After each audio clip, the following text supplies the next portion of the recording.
Besides being a very good friend of mine, Sayif is the mastermind behind Fortis MMA, turning a dream into one of the top gyms with multiple ranked UFC fighters.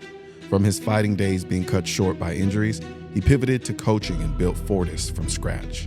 Now, Sayif breaks down UFC fights on ESPN's UFC Breakdown with Brendan Fitzgerald, giving fans the lowdown on strategies and fighter strengths.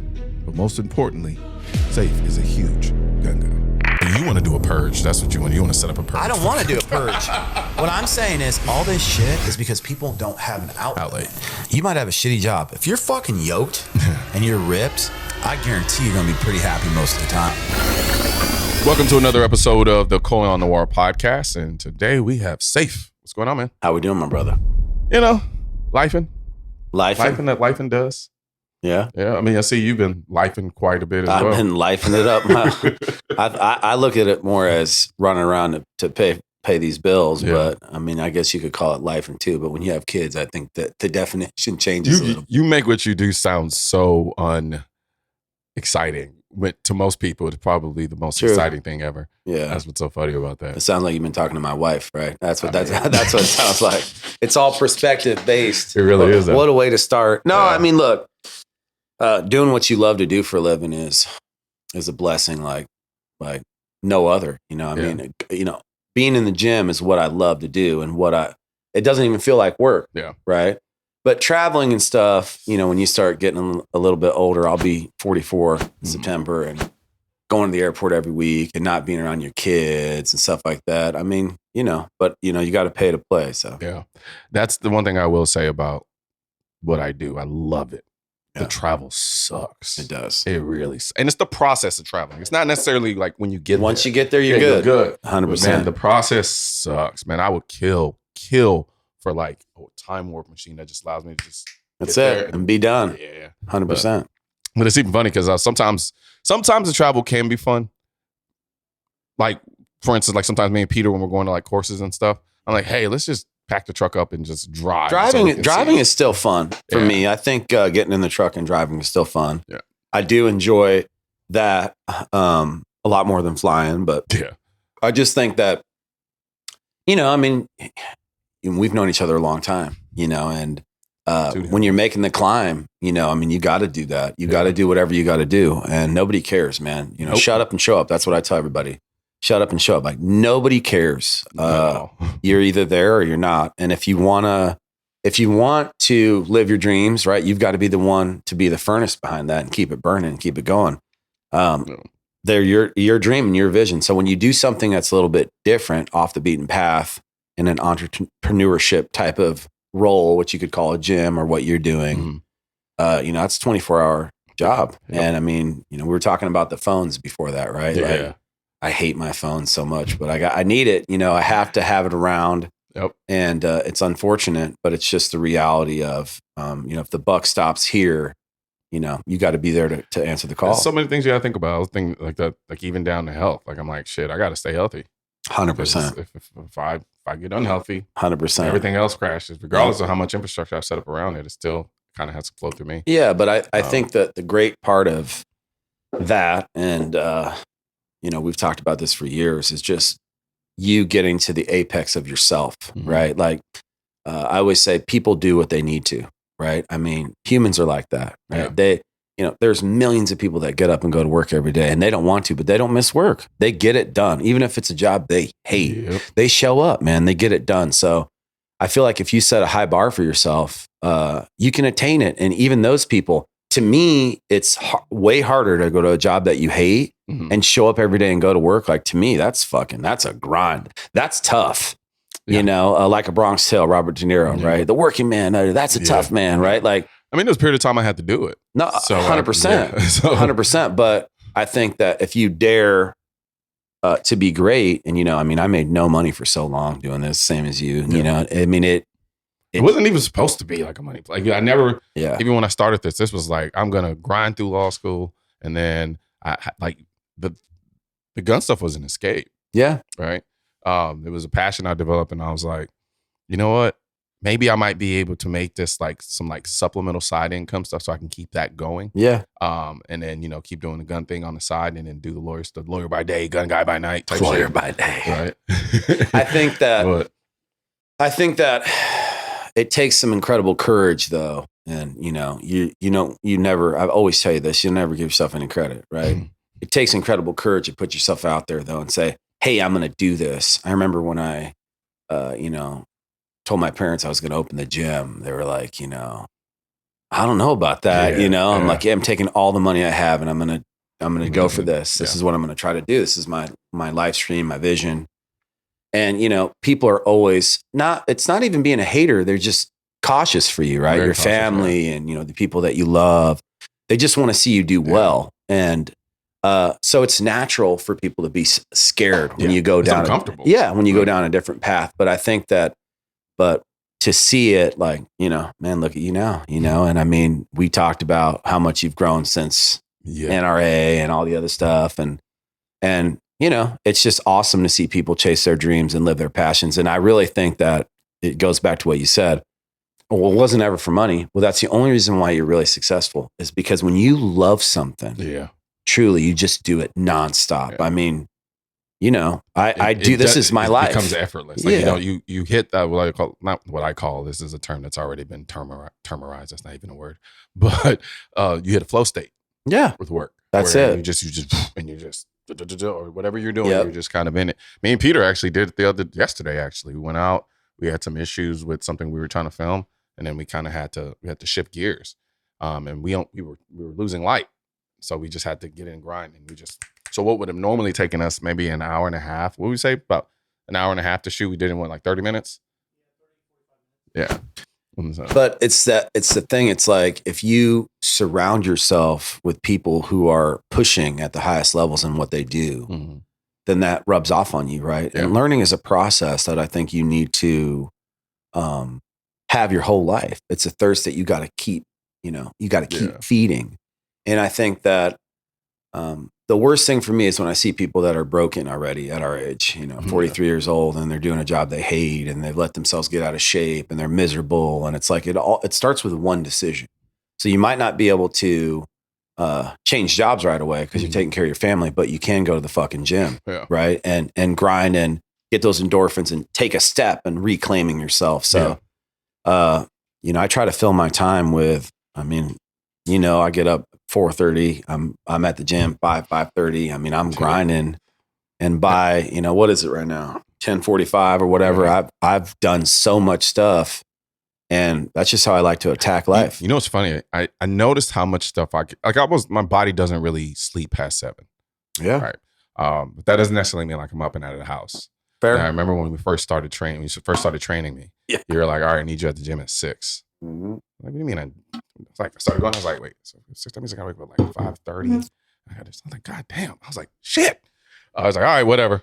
And it was like when I was doing that, I started realizing like we train, and I'm like, "Holy crap! I got my whole day left in front of me now." And it definitely was a motivator in that sense.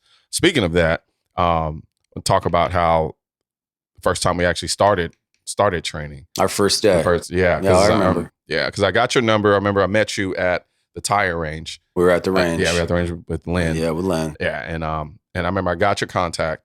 Yeah. And, I was doing the gun stuff and I was, decently pretty good with You were coming stuff. up. Yeah. You were coming up. And I remember. But there was something weird about it. I was like, man, I got this gun stuff I carry every day. I feel pretty prepared for the most part, just typical shit that I might come across. But I'm like, I think it was like I went somewhere and didn't have a gun on me. And I was like, I don't like this fact that I'm like overly reliant on the idea of having to have a gun on me to be capable of defending myself. And so that's when I reached out to you and I was like, hey, I'm good with a gun, but I need to be pretty good with my hands too. Yeah, I remember. And so that's when I reached out to you and we started doing that. And then that first day when I showed up, we ended up doing gun shit. Oh yeah. Yeah. No, I remember that like it was yesterday. Yeah. I mean, that was funny, but I'll let you tell that story because coming out of my mouth would just sound weird. What I remember is essentially so I show up at the gym and so you're giving me a tour of the gym and whatnot. And then you got an alert on your phone that your alarm was going off. Burglary alert, like not just an alert, like like an alert. Like alert. shit hit the fan. And I saw it in your face, and I was like, "Oh, this ain't good." So I guess this just got cut short. So I guess, and you're like, and you know I carried everywhere. Yeah, well, so, I mean, we knew each other in that. Yeah, and so then at that point, or you're like, he's like, "Shit, I got to go to my house, man. If you want to come, you can come with me. If not, I get it." And I was like, "No, I'll come." So we went, and then we ended up. Probably not the smartest thing in the world to do, according to some people. But sometimes you just kind of go into mode.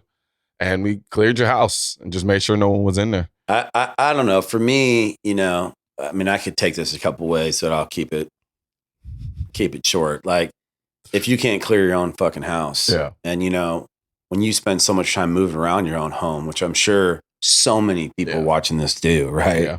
I mean, how many guys are fucking going, "Oh, bro, I know how to move around my house." Like, that's all I ever did, right? Every home I've ever had, and that was a townhouse, right? So it was 3 levels. Yeah. That's all I ever did for training. And when you've got kids and daughters, and like, man, that's your job, dude. It's your job to protect. So, is a cop who gonna know how to clear my house better than me? I don't necessarily know if that's the truth. I mean, I've done it myself multiple times I think we did a pretty damn good job clearing the house, taking the angles and making the pie. And I mean, I've learned a lot in the times that I've been in the gun world. So I did honestly feel decently confident that I could at least do this. I mean, I'm not kicking indoors in Afghanistan or anything, but more importantly, I think that built a bond of friendship between us. It definitely did. Because it's like, in my head, I'm like, if this fucking guy is willing to go in my house, right? And this is our first real time, I mean, my thought process honestly was I knew what you were going to do. And I was like, I'm not letting this dude do this by himself. But I'm just saying it just speaks to your character, you know? So I think that we became such close friends after that because that was the first day that we met. Yeah. And then the vulnerability, like, it's not easy to say, "Hey, I want to learn how to fight." It's not easy to come to the gym, and everybody knows who you are, and, and do something uncomfortable and put yourself in an uncomfortable space. And that's what you did, right? And I mean, and you're there for everybody to see, whether you get tired, whether you win, whether you lose. And that's why training martial arts is so good for you, because it completely forces you out of your comfort zone every time, I mean, I never, I would wake up every day because I never knew what you were going to put me through. Yeah. Never. I'm like, I didn't know if I was going to be rolling around with some 6'7" dude, whether I was going to be getting kicks thrown at my head by some 5'3" dude. I didn't know. I never knew. And that's so good for you because having to deal with that adversity in life. I mean, look, if you can deal with someone trying to punch you in the face and stay calm and relaxed, stay measured, right? And stay focused on whatever it is that you're doing. Yeah. What can't you do? And so that's what I always tell my students. I'm like, guys, after you've done this, you guys are fighting in the UFC at such a high level. Millions of people are watching you. Everybody you know is watching you. All your friends are watching you. Right? And you've got your boxer shorts on and a mouthpiece. And you're out there like in front of the whole world. Everyone's like, how many people can say they have everyone front and center, everyone watching their possible beatdown, and with shorts on. Yeah.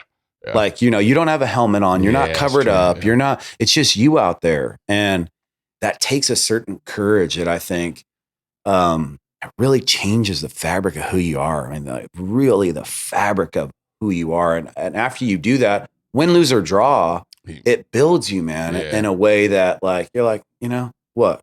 You think that your business deal is going to scare me or or this situation? Like, I don't know. There's something just so vulnerable about going out there and saying, all right, here I am. I'm going to test myself. So I always give everybody credit. I don't care if it's an amateur fight. I don't care if it's fucking 2 guys that are, doing their first kickboxing fight, and, in a small little gym. Like, it's still the courage to go out there and face somebody and possibly, get fucking knocked out in front of everybody. I mean, it literally changes you. It does. It definitely changes you because most people aren't necessarily confronted with that type of possible violence. No. And some people will give everything to not be in a fight. Which is true. Everything. Some people will be like, here, take all my shit. Yeah.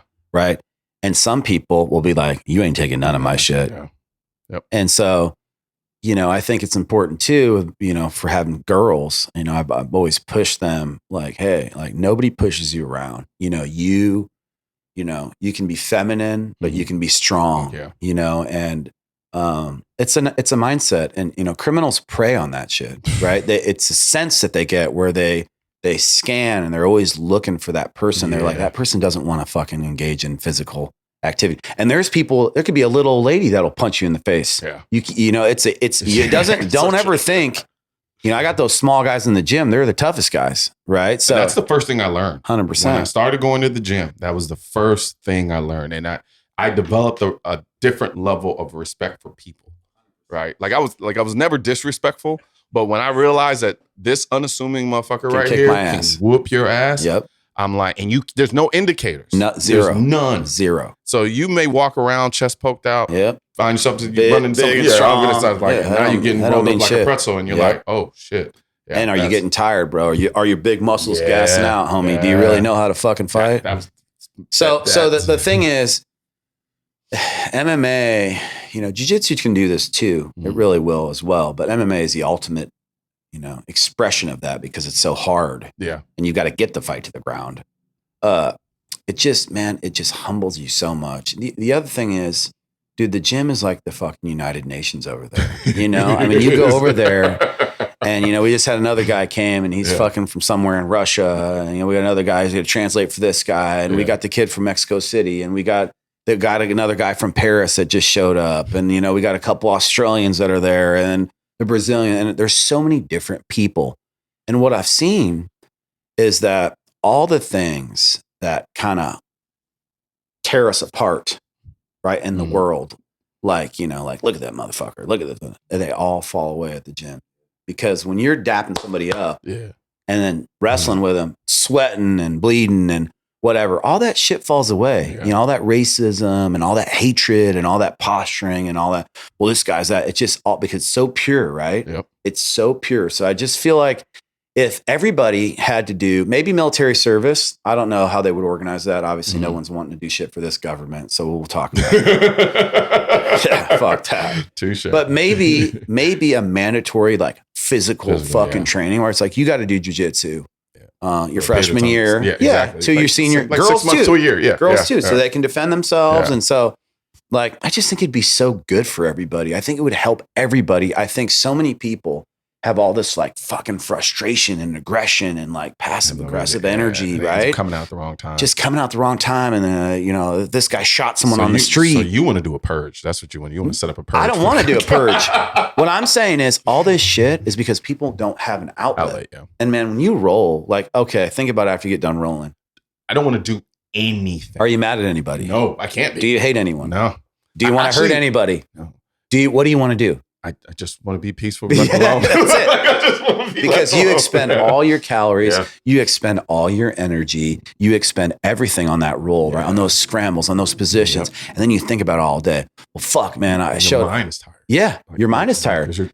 Because you're battling in a way that you don't have to battle, right? Like, well, you're fighting for a lane on the fucking highway, like honking at someone. You're fighting for someone trying to choke you out and take your back and strangle you out, right? And like, I didn't mean to cut you off, but that was one of the things that really did it for me when we were training. Is because even though you were training me, you would say things designed to train me for a possible real life situation. So like when someone was trying to get my back, you're like, now imagine you're out here, no one's gonna stop this. Nobody. What are you gonna do? And then initially my guttural reaction is like, all right, good. He's like, relax, because you're just gonna tire yourself out and you're done. Yeah. Like if someone chokes you out and fucking rear naked chokes you out in the street and you get passed out and then you're in a trunk, like that's real shit, And guess what? Fucking YouTube. I mean, it's not hard to learn this. Yeah. So I just think people need to understand martial arts. I think it's important. I think it empowers people. I think it gives them such a sense of discipline and dedication. Also a sense of respect. Like you said, like, it just eliminates all that. Like you see a little dude, you're like, man, fuck this dude. Right. And then you're just like, it changes the way that you, like you said, you don't walk around with your chest puffed out. Like it just puts things in reality. And, team guys are some of the guys that love it the most. We got so many team guys that have come in the gym and you know, a lot of Rangers, a lot of SF, Navy SEALs. Yeah. And man, they get it, right? Because they've already humbled themselves through that process. So they're just so ready to learn. Like, oh, hey, man, what's this? What's that? They're so tickled by it because they've already left their ego somewhere else. And the thing is, man, ego is the enemy, dude. It destroys everything. And as you age, you know, it's like chains that you need to break off because, man, if you keep learning, life is so fun still. It really is. It really is. And, you know, that's where we go. But it's also so much easier to just go on just kind of like automatic mode where you're like, I think I've learned everything I need to learn. So I'm just going to coast. And then you're dying. You always say you're either growing or you're dying, right? There's no in between. And, you know, and that takes us back to shooting. Like, I fucking love shooting, right? And you know how much. And then people, I think, would be surprised about that with you. Yeah. Like I'm obsessive with shooting, and I think you're worse than me. Yeah. Because you're always like, hey, when are we going to go shoot? And I'm like, man, I got to go film this video and I got to do this. But I shoot a lot still. I mean, I try to shoot a couple thousand rounds a week, you know, and lately I've been on this 22 kick. You know, I got this 15-22 M&P and I got my Glock 45. I'm just fucking shooting 22, but it's just what I like to do for fun. It relaxes me. Mm-hmm. You know, I'm competitive about it. You know, I mean, I keep track of my times of everything. And for me, it's just like one of those things that I think is so fun and I enjoy so much. But again, just one of those things that you kind of got to understand and know. I just feel like it's one of those things you got to understand, you know, and if you go back through the history of time and you look at, you know, guys in the 1830s, 1840s, right, they got on their fucking horse. They put their belt on, they put their gun on, and they were like, all right, let's see what the world has to offer. Let's see what happens today. I've got to go figure this shit out, right? And that didn't mean they were shooting people for no reason. That didn't mean they were violent. That didn't mean they were stupid. It was just a part of understanding life, right? You know, when I drive past when I'm on the way to the ranch and I drive past pasture and I see a bunch of cows, you know, I was telling my daughter the other day, you know, this is the process, right? Mm-hmm. Like, honey, every time you eat beef, like this is it. Yeah. There's fucking people that don't even put those two together, right? They see the Uber Eats app and they go cow, like, beef, boom. Yeah. What? Oh, don't kill animals. It's like, what the fuck are you talking about? Like, you are not even engaged in reality. Yeah. And so for me, I just think that you've got to stay sharp. You got to stay diligent. And shooting is like another martial art. Yep. It's maybe like the old man part because you know, you don't want to be fist fighting people when you're in your 50s. I feel like when you start getting older, you start acting more like a wild animal. Like wild animals are not going to engage in any type of activity that's going to cause them to get injured. That's actually a good... Even though they can. Like a male lion, he's like, yes, I could probably kill everyone. Yeah, but that's a good analogy. That dude injures me in the process. You're right. I'm done. I'm fucked. Right? Oh. So it's interesting that way when it comes to kind of getting older. That's a good example. I mean, I've had 8 surgeries, so... I fucking understand that lion. I mean, I'm not trying to fight anybody. And that goes back to what we're saying. I just want to be the best version of myself all the time. And so I need to push myself, right? In every single thing that I engage in every day, because I've already set a default bar, right? Whether that is in my shooting, whether it's in my physical exertion, whatever that is, because laziness, right, and the lack of discipline every time leads to depression. Yep. It leads to misery. It's like, I don't understand this feedback loop that people have. Like, I'm fucking pissed. I'm going to eat like shit. Okay. Then they go and eat like shit. Then they feel like shit. I mean, you know, dude, I just lost that ability. You know, I mean, I can't eat like shit. I mean, I will feel terrible for 2 days. Yeah, it's, I mean, it fucks me up, you know? And so, we're all guilty of it, me even too, but not to that, you know, extent where people, they can't break this loop, right? So they're miserable, so they feel like they have the right to eat. Yeah, it's like they're chasing that short form, intense happiness, or I don't know what it is, but they know. But it's almost in spite, right? It's almost in spite. Yeah, like it's like I'm gonna go get fucked up. I'm gonna go get drunk. It's like, okay, well then a bunch of other bad shit's gonna happen. Yeah. Which is why I always make a point to never drink when I'm not in a good mood. Yeah, I just don't understand, whether it's food, whether it's alcohol. Why would you fuck yourself up more? So if you go work out, every time you do it, you're going to feel better. You might feel a little bit better. You might feel a lot better. But you'll definitely feel better. Yeah, it's true. Because anytime I'm like, man, I don't feel like I went to the gym. And anytime I decide not to go, I feel worse every time. But the times when I go and I don't really want to go, every time. I've never walked away regretting going, ever. And I always tell people, you're never going to regret. I always say it. You never regret coming to the gym. Yeah. And so for me, the reason I wanted to do this was because I was like, well, I'll never get sick of this. Yeah. And that was right. I was 15 years old. I was sitting at the table watching TV with my mom, watching Seinfeld on a black and white TV. I'll never forget it. Tiny little TV. And my mom said, you're having all these proteins and you're doing all these things. What is this going to lead to? I was like, Mom, one day I'm going to be a pro athlete. I said, and around 30, I'm going to open a gym. It's going to be the coolest gym ever. Totally different from any other gym. You knew exactly what you wanted. 15. That's great. And I was like, Mom, I'm going to do it. And she was like, she said, the percentage of people that do that is 1%. I go, Mom, I'm that 1%. And, I always laugh when I talk to my parents about these stories, but it's like, cause I was like, I'll never get sick of that. I'll never get sick of being in the gym. I'll never get sick of pushing. I'll never get sick of, fighting and all of that. It's just, to me, it's the ultimate expression of kind of pushing yourself and seeing what you're really made of. And I think that's good for everybody. Doesn't matter if you're broke, doesn't matter if you're wealthy, doesn't matter who you are. It's such a good release for people. I just wish that we used it a lot more. Yeah. And I think what a lot of people fail to realize too, is like when you do find that thing, people always tell me, it's like, you work too much, you work too much, you work too much. I'm like, what else am I going to do? This is what I like to do. Yeah. It's what you love to do. Yeah. It's not what you like to do. It's true. That's very, very true. So there's some days where I'm just like, God damn it. I'm like, ugh. But for some reason I'm still like, all right, let's go. Yeah. Right. Because it's just got to get done. It's more of a, this is what I chose because I love it. 100%. And I get it. People are like, man, well, fuck, it didn't work out for me. I fucking get it, dude. But guess what? Just take one step. And man, you might have a shitty job. If you're fucking yoked and you're ripped, I guarantee you're going to be pretty happy most of the time. I guarantee you your day is going to be a whole lot better if you're walking around, whatever the fuck you're doing, whether you're a bank teller, whatever, and you're fucking like, hey, what's up? People are like, wow, you're in great shape. Yeah. So, man, it's not about money. Money doesn't make you happy. That's the truth. You need it. It's important. I've had no money for, stretches in my life. You don't do MMA and not have no money. Yeah. Kids out there, this is not it. It takes a long time to build a life with it. And I've been fortunate enough to do that, but it's not a money, like, oh, there's tons of money in it. It's growing. Yeah.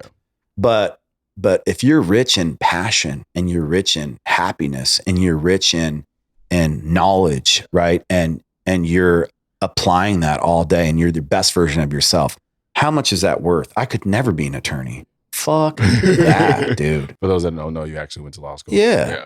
And I mean, I did political science, so I kind of had to do it. It's like, what are you going to do with political science? And, that was a different time. But I enjoyed my education, had a great time. But yeah, I mean, you got to love what you do, I think. So, and I think people say, well, I don't have that as my job, but you can have it as a passion. And then that passion could grow and you never know. So you never thought that, what you were doing was going to be what you did. No, I did. Like I said, it was supposed to be this separate thing. Funny thing is, I do probably more legal stuff now than I did as a lawyer, right? Because, I'm still engaged, still exercising the same muscles, still doing the same thing in terms of the political side of it. But yeah, you're right. Like for me, it was just a side thing. It was just kind of like, I enjoy doing this. This is my escape.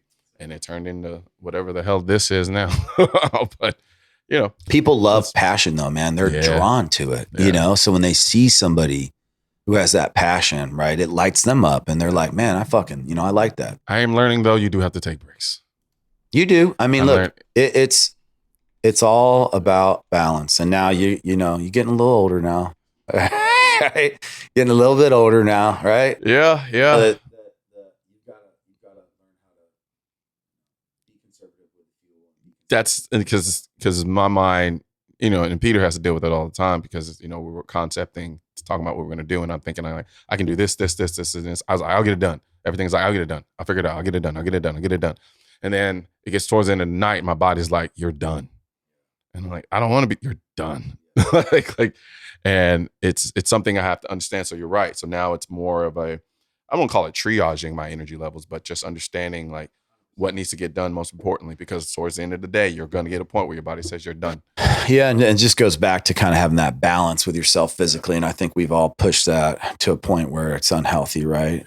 And so it's just about, how do I improve myself? How do I get a little bit better every day? How does my homeostasis become a little bit better every day? How do I do that? And that's a challenge for all of us. And that's the fun challenge, man. When you do that and you keep that mindset, even if you don't fucking feel like it, I promise you that you'll just be a lot happier. So that's just kind of the way I try to live my life, and kind of what we're doing at the gym, and what our students are doing too. And the fights are just an example of that, kind of the physical expression in front of the whole world, but it's not what the whole thing's really about. Now, before we end this, we got to talk guns real quick in terms of your personal preference and things, because we go back and forth about this a lot, right? Because the way how do you approach concealed carry from your perspective? Like, how do you decide what guns you choose to carry, things of that nature? You know all these answers. Yeah. I carry the same gun all the time. And you always get on me because I'm always changing. You're always changing. Yeah. It's a gun I've been shooting for a long time. Mm-hmm. It's a gun I shoot very well. Yeah, whatever. Notice that you were just going to skip over that part. We don't need to talk about times. But whatever. Go ahead. I mean, tell the people, they don't know. Go ahead, I'll just take a drink. No, we don't got to do all that. We'll just go. We'll have another range day, and we'll just make a video about it and let the video speak for itself. I guess that's a backhanded compliment that I'll take. Well, there's some videos on Instagram of us from like 8 years ago or 9 years ago. Can you find those, Peter? Of you cussing, of you going, whatever, and me talking shit, going, no, check the timer. No, record that. No, that's how long we've known each other. Well, here's what I'll say. I carry the gun that I shoot all the time. And I think, man, you're a fucking good shot. And you post videos where you fuck up. You've got your own whole thing on that. Mm-hmm. But I've seen you shoot. I've seen you shoot really fucking good. So you can shoot good, and you can shoot a lot of guns good. All right, great. Yeah. For me, I don't want to have to think about the setup, right? Yeah. Like, what's the setup? Oh, am I carrying my fucking SRO today, or is it my Trijicon? Oh, well, I don't want to think about that. Yeah. So, and I tell people all the time, I'm like, look, don't do what I do. Yeah. Because it's not ideal. Yeah. I'm kind of forced to, because I'm always testing out different guns. And it's a part of your life. Yeah, exactly. So I've accepted the shortcomings. And you are good at that. And you have a process where you shoot it. Exactly. Yeah. And you do a little thing, and you have a system. Yeah. So for me, that's my fucking gun, right? That Glock 19, I've had that same lower on that gun for 9 years, I think. And I've changed the upper a few times. I had SRO on there. And then I put a Glock 45 upper on that lower. I mean, but it's that grip. It's that same format. It's the same feel. I've got a big shout out to Staccato, because Staccato's working on a gun for me. And I think I'm going to give that a try too, just because it's such a fucking unreal gun. And I do have a Staccato now that I did carry a little bit, a full size, but it's just. Yeah, I remember when I first saw it, I was like, you doing the full? Shit. Because the Staccato is just fucking incredible. Yeah. So, but besides that, I'm Glock 19 all the way. And I will carry that Staccato C. I will see how it feels, because they're comparable. I check the measurements, but it's got to be a gun that I've just run thousands and thousands of rounds on. You can't beat the confidence of knowing what you can do with a particular gun when you carry. Oh yeah, there it is. This is old school shit. Yeah, no, I agree with that. I think that, look at us. Oh, we look the same. Yeah, I was a little skinnier. No, I looked a little better. Yeah. Me too. I think. I don't remember. When was this, Peter? 4 years ago. 4 years ago? 4 years ago? Yeah, about 4 years ago. Really? That was pretty good. That was. Oh yeah, that was fucking fun. Yeah, that's when I was had that Advocate, that gun that I came out with. Yeah. But this is just what we do. This is how me and you bonded. I mean, we spent fucking a few years on this range. Every fucking day we would go out here and shoot 1,000 rounds. And I mean, just running around. We would go through fucking. Yeah. I mean, we'd stay out there, me, you, and Chris. Yep. We'd stay out there fucking, 6 hours. And that's the thing, man. It's like 5-6 hours. As you grow. Yeah. You don't have time for that. And it's you kind of miss those, that. And it's like, I look back on it and I'm like, shit, was I happy? That was a fun. That was such a fun time, because we were shooting all the time. Yeah. And we were just fucking going, and training. And I mean, for me, that's what I love to do. Yeah. And since I got the ranch, I spend most of my time shooting there now. And it's a good setup too. Yeah. But I'm still not shooting at the volume. Yeah, we were going. Yeah. Those were the times. We'll get back on it. You're still trying to get me to come out to the ranch and teach me about this ranch life. And I'm just kind of like, you know, for me, it's like, I always wanted to have my own spot since I was a kid. Yeah. I grew up in Indiana. Having land and having my own place was always my goal. Yeah. And the ranch is cool because, like I said, I'm on this 22 kick. I just set up all these little fucking rimfire targets. Yeah.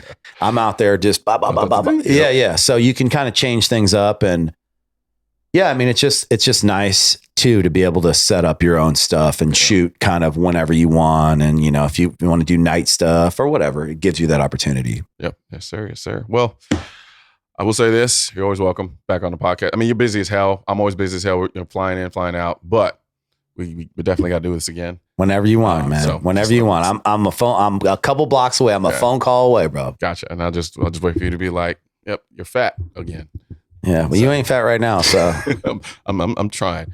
You hit a certain when you're on camera as much as I am. There's no hiding it anymore. Yeah, you can try, but I'll be watching a video and all I see is, oh, you're jiggly. Yeah, you hear me say. The truth is though, you got that default because you were like 180. Yeah, my lowest was. I think it was like 185. Yeah, and you were ripped, right? Yeah, but I mean, again, it's just, can I get back to that default? Yeah, and everybody. I think ideally I'd want to be back at 190, right? But don't make that default your fucking high school default. Gotcha. And that's the thing is, people go, okay, here's the hill. It's so fucking far up there. Yeah, I can't make that climb. Yeah. So it's just like, man, just one step at a time, dude. One step at a time, bro. Yes, sir. Well, all right, bro. One thing's for certain and two things are for sure. Politicians and tech giants don't want gun content to be recommended to you. And we're all fighting this culture war together. Now, you can help do your part by liking, commenting, subscribing to the channel, but most importantly, sharing this video with at least one person. Together, we can stop the suppression of our 2A rights. And don't forget to click the link in the description section of this video for the products that I mentioned in this video.